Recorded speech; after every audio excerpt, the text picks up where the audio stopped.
અમદાવાદના SG highway પર સોલા ભાગવત નજીક ક્લોરીન ગેસ લીકેજ થયો છે। માધવઓડા ગાર્ડન નજીક કોઈ અજાણી વ્યક્તિ ક્લોરીનનો બાટલો ફેંકીને જતું રહ્યું, જે બાટલામાંથી ગેસ લીકેજ થતા આસપાસના લોકોને આંખમાં બળતરા અને શ્વાસ લેવામાં તકલીફ પડી।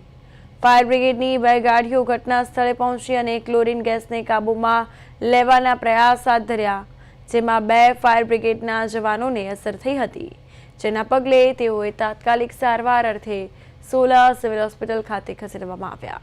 તો ક્લોરીન ગેસ લીકેજની ઘટના સામે આવી છે। સોલા ભાગવત નજીકની આ ઘટના લોકોને આંખ અને શ્વાસની તકલીફ થઈ હોવાનું સામે આવ્યું।